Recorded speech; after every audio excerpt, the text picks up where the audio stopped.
Muito bom dia a todos.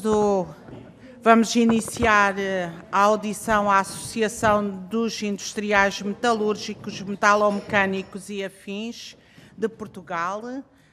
Temos connosco a senhora doutora Mafalda Gramacho, senhora diretora-geral da Associação, e a senhora doutora Margarida Sampaio, que é assessora da Associação, a quem dou as boas-vindas em nome do Grupo de Trabalho do Regime de Trabalho Noturno e por Turnos, inserido na Comissão de Trabalho e Segurança Social, e nós estamos a ouvir diferentes entidades no âmbito da especialidade de dois projetos de lei, um do Bloco de Esquerda e outro do Partido Comunista Português, e estamos a ouvir no âmbito, portanto, da especialidade destes dois projetos de lei, e agradeço nesse sentido a disponibilidade manifestada e a presença das senhoras no sentido de ouvirmos o que acharem por conveniente relativamente a estes dois projetos de lei. Nesse sentido, iremos funcionar da seguinte forma, concedido mais ou menos 10 minutos, no sentido de expor os pontos de vista da Associação dos Industriais Metalúrgicos, Metalomecânicos e Afins de Portugal. Passarei de seguida a palavra às senhoras e aos senhores deputados presentes, que irão colocar certamente questões, tecer considerações, e depois, para uma resposta final, uma intervenção final, voltarei a passar a palavra para os esclarecimentos e considerações que entenderem por bem fazer. Mais uma vez, agradeço a presença e concedo a palavra. Doutora, quero ter a gentileza de intervir. Faz favor. Faz favor. Bom dia a todos.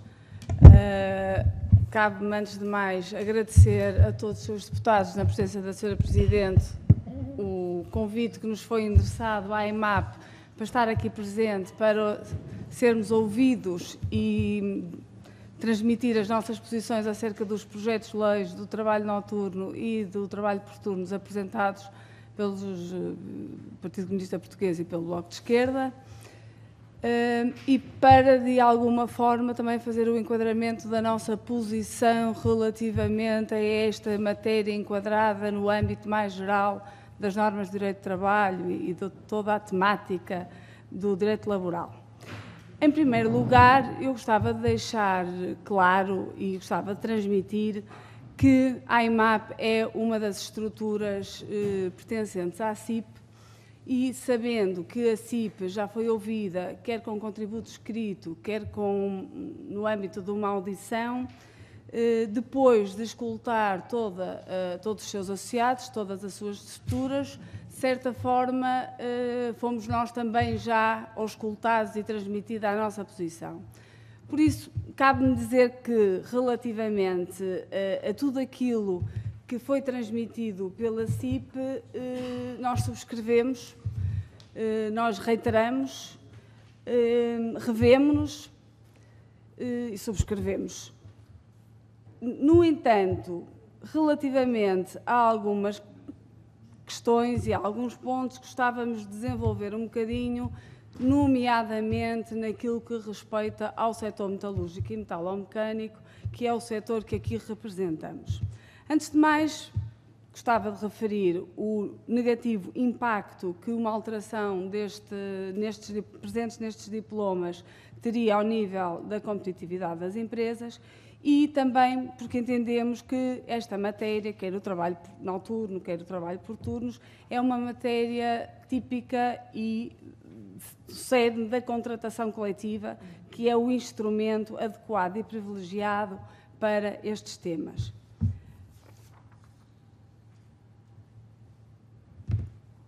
Neste âmbito, mantemos e atribuímos uma importância verdadeiramente decisiva à concertação social, tal como, aliás, foi também transmitido pela CIP. Gostávamos só de reiterar esse ponto, e aos acordos que, ao longo dos tempos, têm sido feitos e, portanto, achamos que deverá sempre ser mantido o ponto essencial de todo o desenvolvimento no âmbito dos acordos que estão em vigor.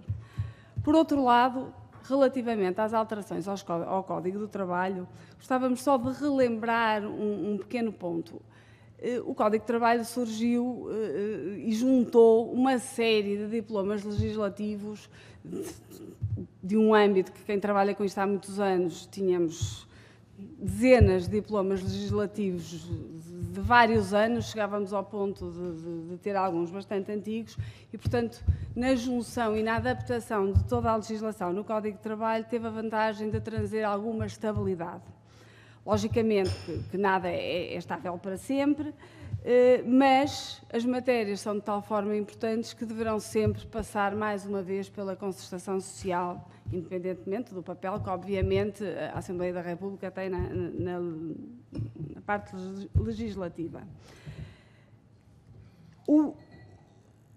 A vantagem de termos um código com estabilidade, termos tido ao longo destes anos, desde 2003, com as alterações depois de 2009, um código com estabilidade, levou a que, nomeadamente, houvesse um equilíbrio dentro dos agentes económicos, um equilíbrio que o direito laboral pretende regulamentar e pretende promover, e, portanto, achamos que é com todo o cuidado e com muita reflexão que se devem fazer alterações ao Código. Em terceiro lugar, a contratação coletiva, que, no nosso entender, é, de facto, a área por excelência das relações laborais no terreno. Porque o Código, a lei dá-nos as balizas, temos o quadro legislativo e temos a contratação coletiva que, de facto, leva para o terreno e permite que o terreno, dentro de determinadas circunstâncias e dentro de determinado momento económico, social e político, possa regular para um determinado setor normas concretas. E isto é, assim, especialmente, eu depois vou identificar o setor metalúrgico e metalomecânico como um setor que entendemos ser um setor de referência nesta área. Em quarto lugar, temos que compreender que qualquer alteração a nível de turnos, trabalho noturno, alterações que implicam gestão, implicam regulação, implicam informações, novas formas, isto traz uma carga burocrática e financeira às empresas brutal. E, portanto, não pode ser com alguma... Temos que olhar para isto de uma forma muito profunda e com muita reflexão. Porque quando eu digo que os trabalhadores terão direito a mais alguns exames médicos, estou-me a lembrar agora de um pormenor, não estou a ir aos pormenores, de uns exames médicos A, B e C, isto implica estruturas médicas disponíveis para o fazer, nomeadamente no Estado, implica os médicos estarem disponíveis e existirem os médicos nas empresas para esses exames, quer dizer, tudo isto tem uma carga por trás complicada e que com um impacto muito grande na gestão. E quando se diz na gestão, diz-se depois na competitividade, na produtividade, enfim, em todo o modelo e em todo o desenvolvimento dos agentes económicos. Em quinto lugar, gostava de transmitir que, desde que tivemos, vá lá, o ponto alto da crise, 2008, 9, 10, o que é facto é que, e agora vou-me começar a situar um bocadinho no setor metalúrgico e metalomecânico, tem havido um crescimento económico, tem-se conseguido um crescimento económico, tendo este ano, por exemplo, o nosso setor, o que representamos, atingido um valor recorde de exportações de 16,4 mil milhões de euros. E o que é facto é que este crescimento tem sido conseguido num ambiente de paz social e de coesão social. E isto é muito determinante para o crescimento das empresas. Não é criando, não tentando que esse clima continue a existir, a procura será sempre na existência de uma paz social e de um equilíbrio entre empresas e trabalhadores, entre os vários intervenientes na atividade económica. O setor metalúrgico e metalomecânico. O setor metalúrgico e metalomecânico, eu já dei o número das exportações e darei um bocadinho à frente, se me permitem esses minutos, os números gerais do setor e de alguns subsetores em particular, porque acho que de facto são importantes e em todos os fóruns nós os devemos repetir. Mas relativamente a esta temática e à área do direito do trabalho e da contratação coletiva, nós somos um exemplo, assim o consideramos com toda a convicção, que somos um exemplo de uma contratação coletiva dinâmica, adequada à realidade e que em cada momento consegue o equilíbrio entre as necessidades das empresas, as necessidades das pessoas, com vista à competitividade das empresas, à manutenção dos postos de trabalho e à continuidade de uma economia forte para o nosso país. Nós temos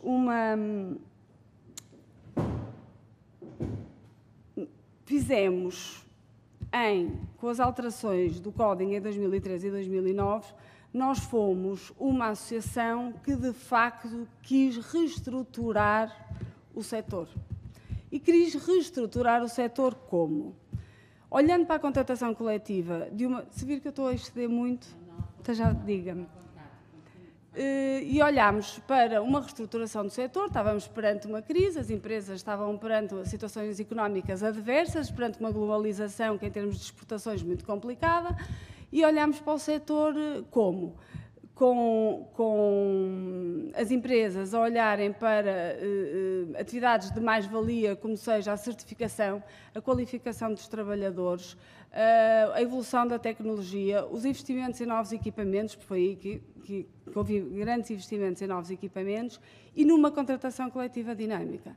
Em 2010 foi feito um contrato coletivo de trabalho celebrado pela AIMAP, que é aplicável ao setor, que de facto tem anualmente tido alterações, quer de clausulado, quer de tabelas salariais. E nós consideramos que o que tem acontecido é que as empresas têm visto isso como uma mais-valia na sua competitividade e os próprios trabalhadores têm até, nomeadamente, têm, de certa forma, promovido alguma sindicalização até, embora isto até possa parecer estranho, porque, de facto, quando nós atempadamente, anualmente, olhamos para cláusulas e olhamos para tabelas salariais e promovemos o equilíbrio das forças, ficamos todos satisfeitos, não é? Podemos dizer que conseguimos despoltar a satisfação dentro do agente económico. Podemos depois falar um bocadinho mais sobre a contratação coletiva, que penso que provavelmente haverá contributos. Só 2 minutos do setor metalúrgico e metalomecânico. É a indústria das indústrias, como saberão seguramente. E isto porquê? Porque ocupa uma posição central no crescimento económico nas economias modernas, dando o seu papel no desenvolvimento e difusão de novas tecnologias e novos processos industriais.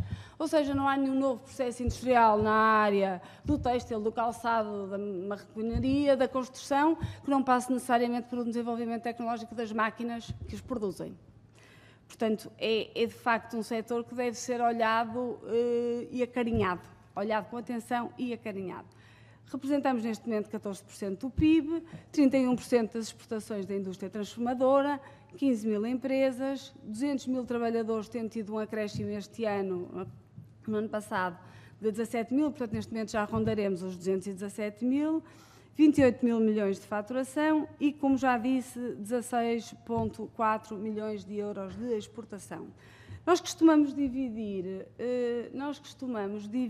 um bocadinho este setor em, são palavras que algumas pessoas poderão não dizer, ou outras sim, metalurgia de base, máquinas e equipamentos, material de transporte, produtos metálicos, subcontratação. Cada um deles tem um peso significativo na economia nacional. Alguns deles, mais do que outros, utilizam e necessitam do trabalho por turnos e do trabalho noturno. Estamos a falar na metalurgia de base, por exemplo, de fundições, em que a ligação dos fornos, o desligar e o ligar fornos é impensável e, portanto, tem que haver uma adaptação dos horários de trabalho de uma forma em que não haja desperdício de recursos, que no caso em concreto até serão recursos energéticos, portanto, quer a nível financeiro, económico, quer a nível ambiental, são importantes para todos nós.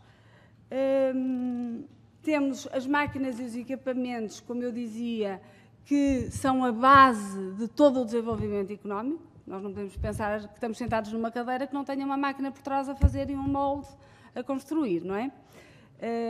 A não ser que seja integralmente de madeira. Que tem, por exemplo, as máquinas e os equipamentos têm um peso de 21% no setor. O material de transporte, aqui no material de transporte nós sabemos todos que trabalhamos para o automóvel, aeronáutica, ferroviária, naval e depois aquilo que nós chamamos componentes e subcontratação. Subcontratação é uma palavra que, a nosso ver, infelizmente, tem uma certa, ou teve uma certa conotação negativa em tempos idos. A subcontratação industrial no setor metalúrgico e metalomecânico é a construção de peças técnicas de alto valor acrescentado que são feitas e desenvolvidas única e exclusivamente por algumas empresas, ou seja, não é o cliente, a Scania ou a Ferrari, que desenha e manda simplesmente para meter numa máquina de fundição, é a própria empresa portuguesa que desenvolve para a Ferrari ou para a Dior as máquinas e o produto final. Termino apenas chamando a atenção para esta palavra da subcontratação industrial, porque é de facto peças técnicas de alto valor acrescentado, é o que estamos a falar desse nível de... Podia continuar com os mercados principais, só queria terminar dizendo, e falaremos seguramente depois disso, falta de mão de obra. Falta de mão de obra absoluta. Neste momento temos um estudo nos faltam, neste setor, 28 mil trabalhadores. É uma preocupação que eu deixava aqui a todos os seus deputados presentes de todas as forças partidárias, porque de facto é uma coisa que achamos e tem que se olhar com muita profundidade. Não há mão de obra qualificada e não há mão de obra. Termino e estou ao dispor. Estamos. Muito obrigada, senhora doutora Mafalda Gramacho. Obrigada por seu testemunho, por seus pontos de vista. Eu vou dar agora a palavra às senhoras e aos senhores deputados. E, para o efeito, passo a palavra à senhora deputada Clara Marques Mendes, do Partido Social Democrata. Quero ter a gentileza, senhora deputada. Muito obrigada, Sr. Presidente. Cumprimentar a doutora Mafalda Gramacho e a doutora Margarida Sampaio, que vêm em representação da Associação de Industriais Metalúrgicos, Metalomecânicos e Afins de Portugal, e agradecer a forma objetiva e exaustiva, mas não maçadora, da explicação daquilo que é o setor, e é fundamental, de facto, que se entenda, e eu queria desde já começar por dizer que este grupo parlamentar, PSD, partilha desde logo da visão da concertação social. Nós entendemos que a concertação social é, sem dúvida, o instrumento adequado para que entre patrões ou representantes de patrões e representantes de trabalhadores se possa encontrar a melhor solução quer para a competitividade das empresas, quer para garantir um trabalho digno de todos os trabalhadores, e por isso entendemos que deve ser esse o local primordial para se alterarem estas matérias. Tanto mais que há um compromisso por parte deste Governo no sentido, precisamente, de, em sede de concertação social, serem avaliadas questões relativas à lei laboral, não esta questão em concreto, mas resultado do estudo que foi feito, e, portanto, é aí também que, se houver necessidade de alterar algum aspecto no que diz respeito a esta matéria em concreto, deve ser, de facto, aí. Mas nós temos, apesar de entendermos que estas iniciativas estão, de certa forma, a fazer tábua rasa de um instrumento fundamental, temos estas iniciativas e temos de tomar uma posição relativamente a elas. E devo dizer que ouvimos com muita atenção aquilo que nos referiu e só queria, de certa forma, confirmar o seguinte. Portanto, algo que podemos verificar, e não é a primeira audição de onde resulta essa questão, é que a contratação coletiva tem sido um meio primordial onde se tem encontrado a regulamentação do trabalho por turnos e do trabalho noturno. Ou seja, o Código de Trabalho estabelece as regras gerais e dentro dessas regras gerais e cumprindo é na contratação coletiva que se encontra esse equilíbrio. O equilíbrio que vai garantir quer a competitividade das empresas, quer as necessidades dos trabalhadores. E o que eu pergunto, de certa forma, é, daqui podemos depreender que estas iniciativas, ao regulamentarem da forma que estão a regulamentar, de certa forma estão a tirar a liberdade a essa contratação coletiva e, ao tirarem essa liberdade da contratação coletiva, estão também a pôr em risco aquilo que se tem vindo a conseguir, que é o equilíbrio entre as empresas e os trabalhadores. E, portanto, gostaria, de certa forma, apenas de confirmar esse aspecto e, portanto, na vossa opinião, a lei não deve ser alterada, de acordo com, portanto, seguindo estes projetos, e deverá ser numa discussão mais abrangente, que é através da contratação coletiva. É apenas isto que queria deixar, mas agora terminou com uma questão que fiquei com uma certa curiosidade, que é a questão da mão de obra. E disse-nos mão de obra. Mão de obra. Mão de obra. Pois, é mão de obra.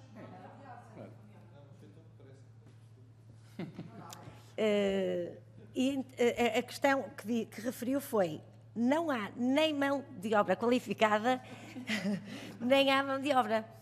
Não há, pronto, mas está bem, mão de obra. Pronto.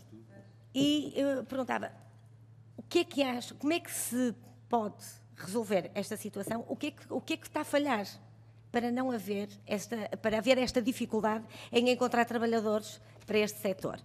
E portanto, deixava aqui estas questões e, eventualmente, alguns aspectos que considerem relevantes, nomeadamente o estudo sobre esta que referiu, que sejam relevantes para esta matéria, e agradecer, mais uma vez, a forma objetiva com que nos deixaram aqui os contributos sobre esta matéria. Muito obrigada. Muito obrigada, Sra. Deputada. Passo de imediato a palavra à Sra. Deputada Wanda Guimarães, do Grupo Parlamentar do Partido Socialista. Quero ter a gentileza, Sra. Deputada.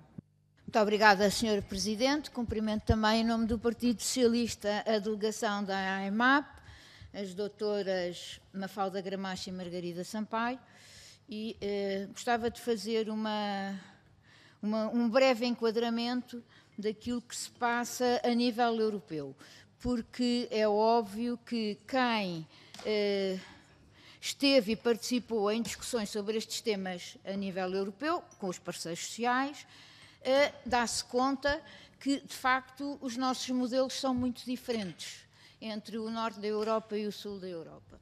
E, portanto, de facto, nem só a negociação coletiva chega, porque senão não teríamos um Código de Trabalho nem concertação social, nem só a legislação chega, e descurarmos qualquer uma destas vertentes era, de facto, um desperdício. E um desperdício, obviamente, que nós não acolhemos, até porque somos defensores de um diálogo social tanto bipartido como tripartido. E, de facto, estamos de acordo consigo e com aquilo que disse, que a paz social é muito importante, que fomenta o crescimento económico e, portanto, não podemos deixar de considerar que existe paz social nas empresas, é uma condição determinante para que as pessoas se sintam felizes. Sempre que os trabalhadores também se sentem bem, existe paz social nas empresas. O que eu quero dizer com isto é que a paz social releva de duas componentes. Por um lado, obviamente, do setor e de quem decide e quem tem os poderes de decisão, e, por outro lado, dos trabalhadores, e é desse equilíbrio que se pretende que seja, de facto, eficiente e que determina se existe ou não paz social. Por outro lado, dizer-vos também que, considera o Partido Socialista que, sem sombra de dúvidas, que as questões específicas da regulação destas matérias são do âmbito da negociação coletiva e sobre isso não temos dúvida nenhuma. Agora, existe um Código de Trabalho, de facto, de regras mínimas e, portanto, é nesse contexto que nós estamos a fazer exatamente estas audições e que agradecemos o vosso contributo, porque não nos podemos esquecer também, e penso que o terão aflorado, que o Código de Trabalho tem uma década e que, numa década, muito, para além dos sobressaltos que já tivemos, o Código de Trabalho de 2009, estamos praticamente, enfim, há um ano da década, 2019, e que, pese embora os sobressaltos que tivemos anteriormente, de facto, muito evoluiu, digamos, aquilo que é a organização também empresarial e aquilo que as empresas, com que as empresas se afirmam no terreno económico. E, portanto, é óbvio que não podemos também ter sobre estas matérias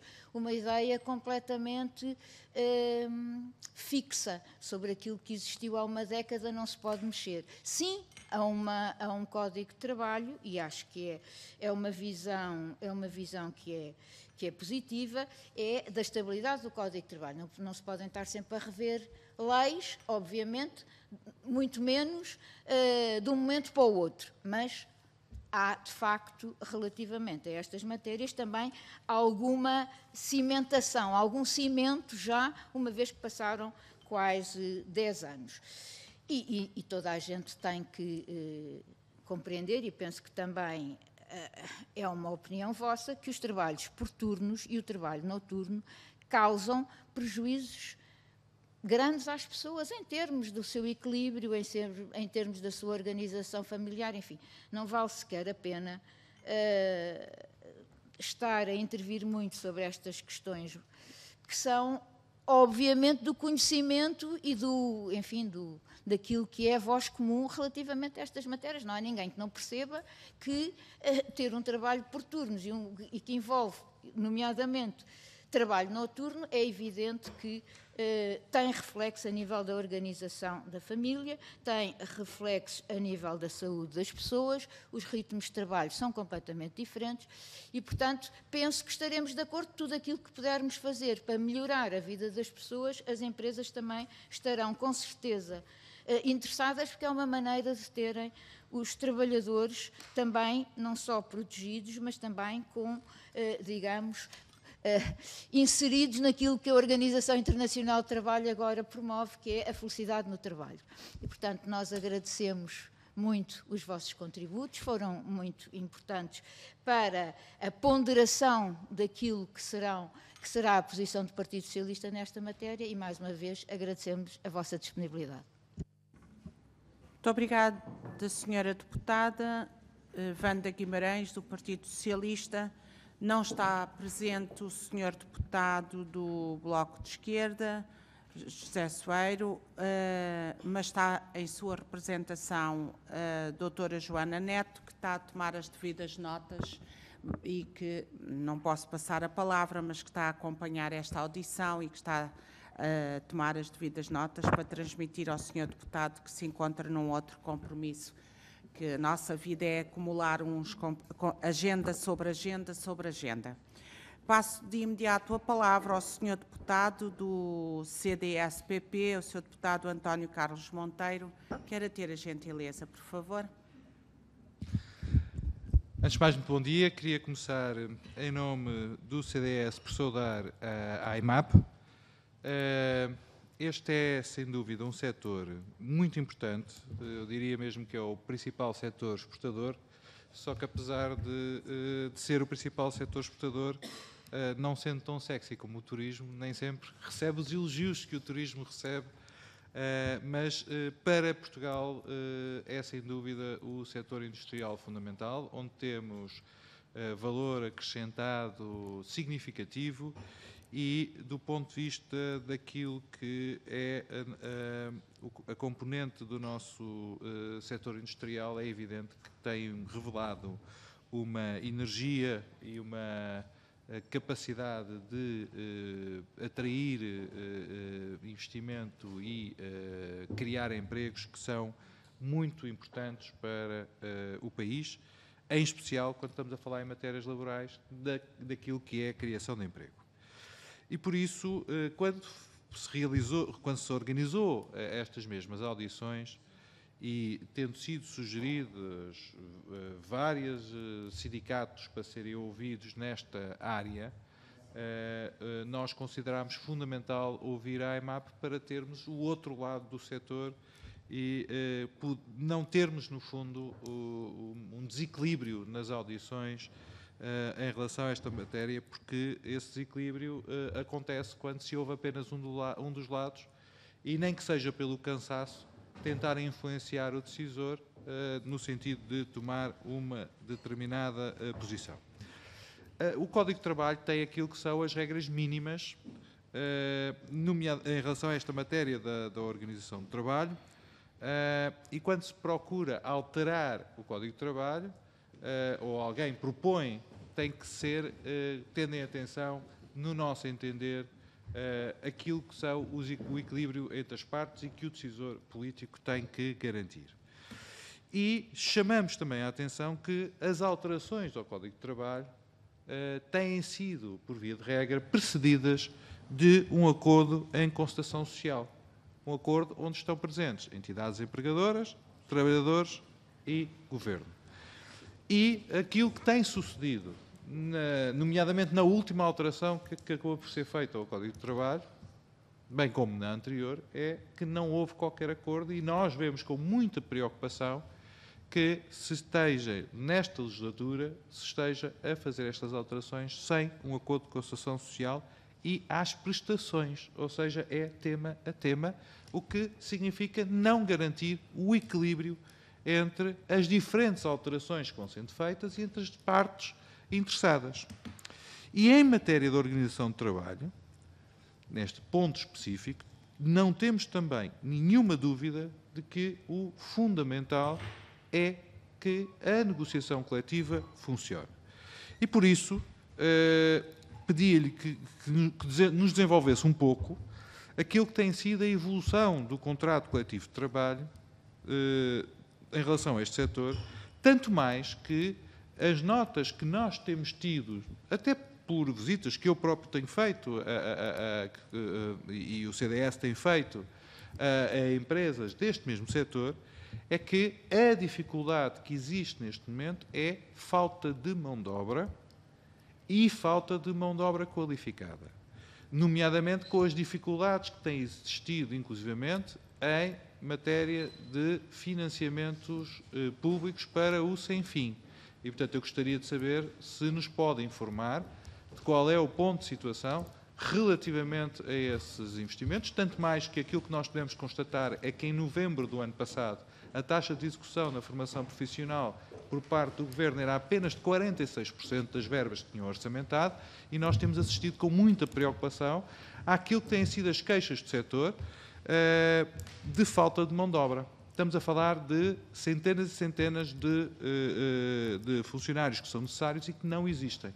Aliás, ainda no outro dia visitei a ASM e em que nos foi transmitido isso mesmo, a situação absolutamente desesperada de quem conseguiu contratos de exportação, que está disponível para formar e pagar funcionários. Eu perguntei qual era o vencimento mínimo e médio, e quando estamos a perguntei, por exemplo, se pagava o salário mínimo, e aquilo que nos foi dito, não, neste setor, ninguém paga o salário mínimo, penso que estará, o salário de entrada para um trabalhador não qualificado está acima de 700 euros, foi aquilo que me informaram, ou à volta disso, e que serralheiros e soldadores, salários de entrada, ou seja, pessoal qualificado, não sei se me podiam confirmar os valores, disseram-me que entre 1.500 e 1.700 euros, e pelo menos neste setor foi aquilo que me disseram, e o salário normal, então, quando estamos a falar de trabalhadores que estarão até colocados fora, estamos a falar já de salários que não há nenhum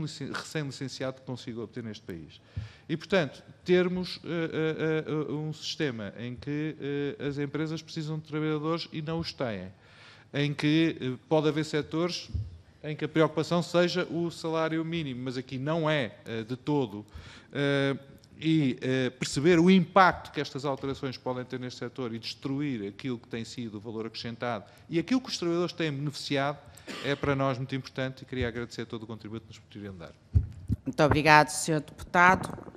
António Carlos Monteiro, do CDS-PP, e passo de imediato a palavra à Sra. Deputada Rita Rato, do Grupo Parlamentar do Partido Comunista Português. Quer fazer o favor, Sra. Presidente. Queria também cumprimentar a delegação da Associação de Industriais Metalúrgicos, Metalomecânicos e Afins de Portugal, doutora Mafalda Gramacho e doutora Margarida Sampaio, agradecer a apresentação que aqui nos fizeram e queria dizer o seguinte, para nós não deixa de estar tudo no lugar certo. Quando o PCP apresenta a proposta de reforço dos direitos dos trabalhadores, estamos a cumprir o nosso papel. Quando aqueles que representam as confederações patronais e as entidades patronais entendem isso como algo que vai alterar a correlação de forças, também está certo, porque é verdade, as propostas do PCP de facto vão no sentido e querem reforçar os direitos dos trabalhadores, quer ao nível do horário do trabalho noturno, quer ao nível do trabalho que prestam em regime de turnos. Para nós é muito importante dizer o seguinte, eu não podia deixar de o dizer aqui, porque nas audições que fomos fazendo, e é verdade, o PCP propôs a audição da FIEC e Metal, da Federação que representa os metalúrgicos, também nos parece que seja normal que o CDS proponha a audição dos empresários, como digo, está tudo certo, faz parte da luta de classe, é o espaço que cada um dos partidos ocupa, mas queria dizer o seguinte, de facto preocupa-nos uma questão, é que ouvidas todas as confederações patronais que quiseram estar, eu creio que a Sra. Presidente pode esclarecê-lo, só que ainda não foi ouvido, porque eu creio que fez sentido, não o quis fazer por opção, foi a CAP e a Confederação de Turismo, todas as outras foram ouvidas. Não deixa de ser impressionante, diria eu, que existe uma indisponibilidade e uma irredutibilidade por parte das confederações patronais para discutir, estamos a falar de propostas minimamente razoáveis relativamente ao reforço dos trabalhadores que trabalham no regime de trabalho por turnos. Não deixa de ser impressionante. A mim impressiona-me que no século XXI exista uma indisponibilidade de dizer que não, olha, não concordamos com muitas das questões que são propostas, mas relativamente a este ou aquele outro aspecto nos parece positivo. Nada, até agora, da parte das confederações patronais que temos ouvido sobre esta matéria e da parte do PCP, certamente que estou certa que leram o projeto de lei, portanto percebem que são várias propostas, a posição relativamente à justeza de algumas delas é nula. E isto não deixa de ser impressionante no século XXI, que da parte das entidades patronais não haja sequer o reconhecimento. E houve uma confederação patronal, a CCP, que disse mesmo que acha que o regime de trabalho, que um trabalhador por turnos não deve ter nenhum mecanismo de compensação por trabalhar por turnos. E, portanto, dito isto, eu não posso deixar de referir que, de facto, fazendo esta discussão no século XXI, em 2018, não deixa de ser muito significativo do que é que caracteriza a forma de organização do mundo do trabalho e os ambientes a partir dos locais de trabalho com esta visão. Porque eu diria assim, por exemplo, eu acho que é perfeitamente vantajoso para uma empresa ter os seus trabalhadores com condições de saúde desejáveis. A doutora diz-me aqui que estar a reforçar o número de exames médicos vai levantar burocracias, pois claro, mas está provado por diversos estudos científicos que os trabalhadores em regime de trabalho por turnos são confrontados com doenças do foro oncológico, e em particular mulheres com o câncer da mama e outras que de facto exigem um acompanhamento superior, porque exatamente trabalham num regime de trabalho que não está adequado ao funcionamento biológico do organismo humano. E, portanto, parece-nos que é, no mínimo razoável, para não dizer outra coisa, é de elementar justiça reconhecer que estes trabalhadores têm que estar sujeitos a um regime de acompanhamento médico superior aos outros trabalhadores. Depois queria dizer o seguinte, de facto, a concertação social deve ser ouvida. Como é óbvio, tem o seu espaço na sociedade portuguesa, mas quem legisla é a Assembleia da República e o Governo. Não é a concertação social que legisla. Portanto, nós nunca defendemos que a concertação social não seja ouvida. Não é disso que se trata. Agora, de facto, relativamente a esta matéria, a concertação social deve ser ouvida sobre estas e sobre outras matérias e deve ser o Governo e a Assembleia da República que têm iniciativa legislativa, de acordo com a Constituição, que o possam fazer. Relativamente à questão da contratação coletiva, porque refere uma questão que é muito importante, por exemplo, vou dar um exemplo, o subsídio de turno. O subsídio de turno só existe em algumas matérias, em contratação coletiva não existe no Código de Trabalho. O subsídio de turno existe na contratação coletiva. E não deixa de ser curioso que, hoje, muitas convenções coletivas de trabalho que estão sob ameaça de caducidade têm o subsídio de turno consagrado. Porque não é possível falar em contratação coletiva como um mecanismo de reforço dos direitos dos trabalhadores enquanto existir a guilhotina da caducidade da contratação coletiva. Portanto, da nossa parte, também aproveito para informar, imagino que possam já saber, mas aproveito para dizer que no dia 14 de março, por iniciativa do PCP, vai ser discutido no plenário da Assembleia da República uma proposta para revogar a caducidade da contratação coletiva para a reposição do princípio do tratamento mais favorável e matérias relacionadas com a organização dos tempos de trabalho, designadamente a revogação dos bancos de horas individuais e grupais, adaptabilidades e horários concentrados, porque é uma proposta que entendemos que é de elementar justiça. Depois, dizer que não deixa de ser curioso e, no mínimo, discutível, mas precisávamos, obviamente, mais tempo para esta discussão, que se invoque que as propostas que aqui trazemos são propostas que colocam em causa a competitividade das empresas. Porque não deixa de ser curioso, porquê? Porque os países mais competitivos têm matérias que aqui estamos a propor salvaguardadas. E, portanto, muitas das matérias que aqui propomos, países, por exemplo, como a Alemanha, como a Holanda, que têm setores industriais poderosíssimos, têm estas matérias consagradas. E até a matéria de saúde, de higiene e segurança no trabalho tem mecanismos até muito mais avançados do que aqueles que o PCP propõe. E, em alguns casos, como é o caso dos países nórdicos, nem é a Segurança Social, nem o Serviço Nacional de Saúde que os comparticipa, são as próprias empresas. E, portanto, nós estamos, e mesmo para terminar, peço desculpa, dizer, mais uma vez, agradecer a posição, a opinião que vieram aqui transmitir e que dizer que da parte do PCP entendemos de facto que estas são propostas muito razoáveis, são propostas de elementar justiça quanto à salvaguarda dos direitos dos trabalhadores, mas também ao bom ambiente das empresas e à produtividade das empresas. E sobre a contratação, dizer apenas isso, dizer isto porque se referiu a isso e em relação ao projeto de lei do PCP, sempre que fazemos referência às questões da subcontratação, tem a ver com subcontratação de trabalhadores. Porque a subcontratação de trabalhadores significou sempre três coisas. Afastamento da contratação coletiva, significou sempre menos salário e menos direitos. E, portanto, a subcontratação tem sido um mecanismo que tem sido utilizado não por acaso. Não é? Portanto, nós não estávamos a falar ao nível dos modelos de produção, não era disso que se trata. Subcontratação, quando nos referimos a isso no âmbito do preâmbulo do nosso projeto de lei, tem a ver com estas matérias, porque também temos iniciativas legislativas de limitação do recurso à subcontratação para necessidades permanentes. Por gentileza. Obrigada. Terminei. Obrigada, Sra. Deputada. Rita Rato, do Grupo Parlamentar do Partido Comunista Português. E agora, após as intervenções de todos os representantes dos grupos parlamentares, com exceção do Bloco de Esquerda, com as razões que já transmiti, passo a palavra aos seus representantes da Associação das Indústrias Metalúrgicas, dos Industriais Metalúrgicos, Metalomecânicos e Afins de Portugal. Doutora Mafalda Gramacho, quero ter a gentileza. Obrigada. É um nome extenso, nós normalmente dizemos AIMAP. Eu, se calhar, vou tentar fazer assim um apanhado relativamente genérico, embora tentar responder a duas ou três questões. Quando falei na subcontratação, não quis de forma alguma, como nem me passou pela cabeça, fazer referência a algum tipo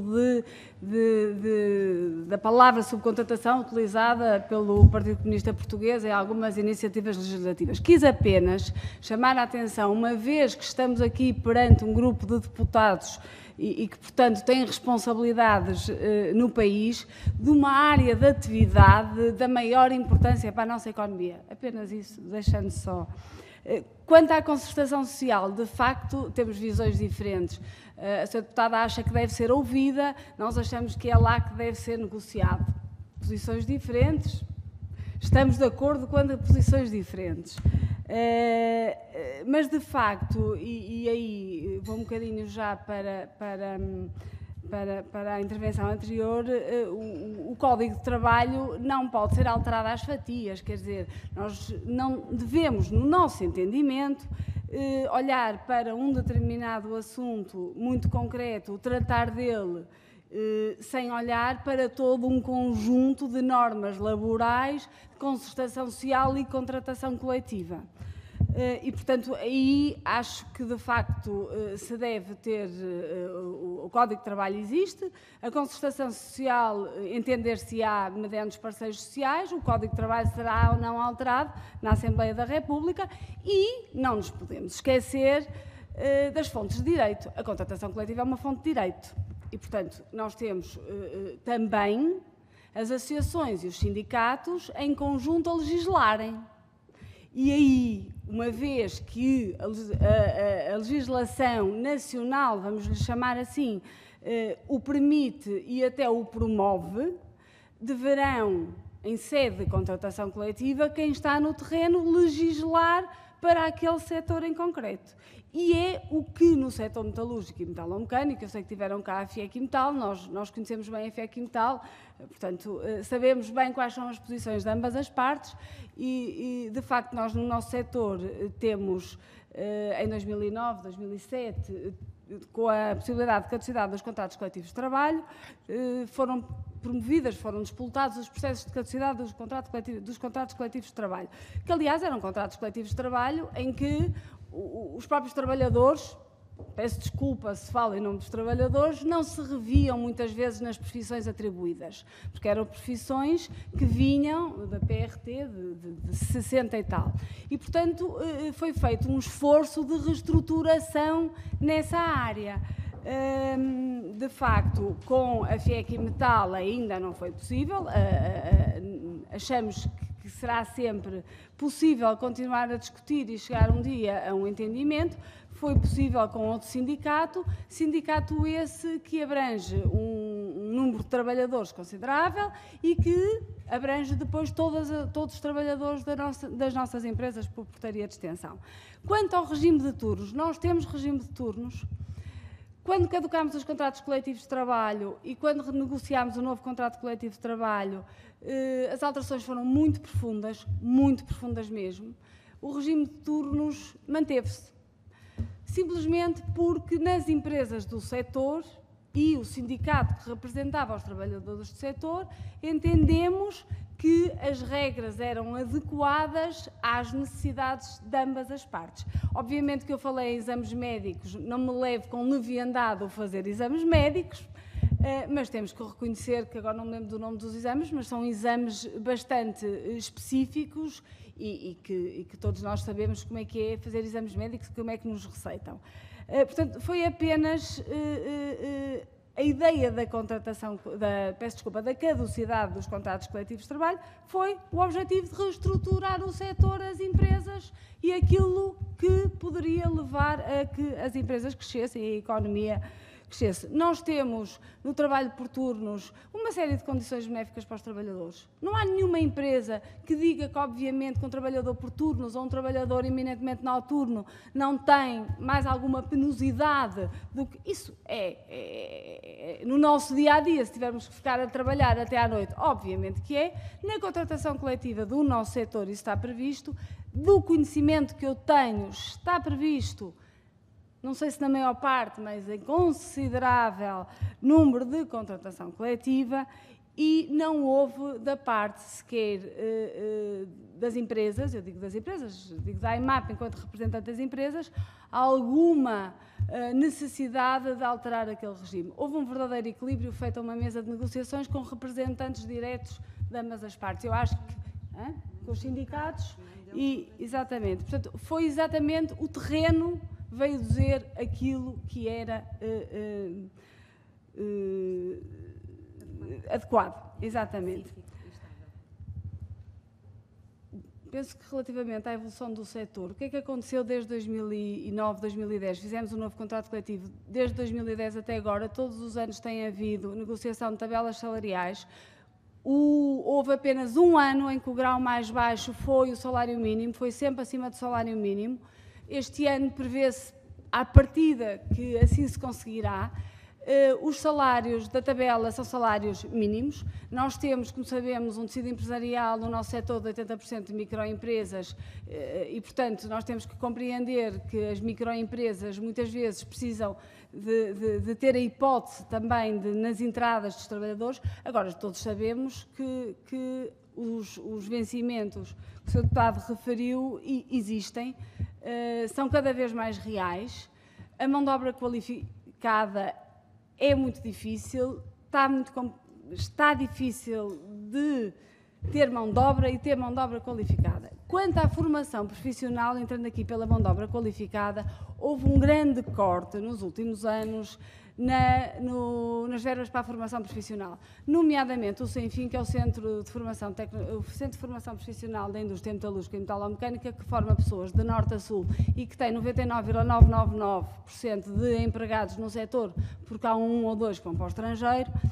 Teve as suas verbas cortadas, as turmas fecharam, não abriram turmas no início deste ano. Foi dramático. Foi dramático. E foi dramático especialmente quando se vê muitas vezes as verbas da formação profissional serem, não quero dizer desviadas, mas pronto, serem utilizadas em algumas formações que inicialmente poderão parecer mais atraentes, porque será o turismo, a restauração, mais sexys, mas que de facto se calhar têm menos futuro. E o setor metalúrgico e metalomecânico continua, de facto, a contratar com segurança, a contratar por muito tempo e tenciona continuar a trabalhar. Temos um problema demográfico, também todos sabemos. Aí não somos nós, seguramente, que poderíamos pensar em sugestões, mas não nos parece que neste momento. Agora, o que é necessário, de facto, é todos em conjunto chamar para a indústria e promover a indústria como o setor que, de facto, dá emprego seguro e com futuro, e que é da indústria que nós vamos continuar a crescer. Portanto, quanto ao CENFIM, entretanto, só para completar, o CENFIM, neste momento, o CENFIM é um centro protocolar, portanto é uma parceria IFP, Associação dos Metalúrgicos e outra associação. Neste momento, neste Orçamento de Estado, foram expressamente proibidas as cativações das verbas da formação profissional dos centros protocolares, por uma iniciativa legislativa que eu penso até que teve a ver com o CDS, mas, portanto, o CENFIM está a funcionar. Precisávamos, neste momento, de 3 CENFIMs. As empresas estão, muitas delas, a criar centros de formação, estão disponíveis para pagar, estão disponíveis para formar pessoas e pessoas com muita qualificação. Neste momento, se este grupo de trabalho tiver interesse, não sei se posso oferecer isso, visitar empresas do setor, onde podem ver as tecnologias que são utilizadas neste momento nas empresas, nós teremos todo o gosto em promover as visitas que entenderem.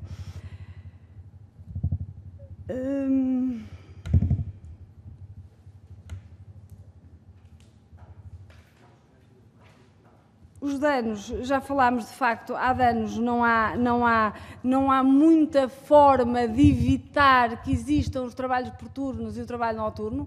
Ele é um facto da sociedade, é um facto do mundo do trabalho, portanto, de facto, podemos e devemos minorá-lo dentro do setor e subsetor onde se insere. Aliás, não é totalmente inovador que dentro de um setor haja regras diferentes para cada subsetor da atividade, consoante a penosidade ou consoante situações concretas. Nós o estudo que temos da necessidade de 28 mil trabalhadores, podemos, se assim acharem adequados, disponibilizá-los. E achamos que não deve ser tirada, de facto, espaço à contratação coletiva, e esse é o nosso grande ponto face a estas propostas. Não queremos olhar para trabalho por turnos nem para trabalho noturno, porque simplesmente não queremos, argumento que não é argumento, mas porque, primeiro, é um assunto que deve ser em sede de concertação social, onde estão verdadeiramente representados os parceiros sociais que estão no terreno, cujas estruturas estão no terreno, e depois que deve ser deixada uma grande margem à contratação coletiva. Muito obrigada, senhora doutora Mafalda Gramacho, também à senhora doutora Margarida Sampaio, pela presença, pelos contributos que aqui nos deixaram, pela informação que também trouxeram a estas senhoras e senhores deputados, a este grupo de trabalho do regime de trabalho noturno e por turnos, e mais uma vez reitero os nossos agradecimentos e desejo até a uma próxima oportunidade. É sempre um gosto receber as entidades que são fatores relevantes do nosso país. Muito obrigada e muitas felicidades. Obrigada.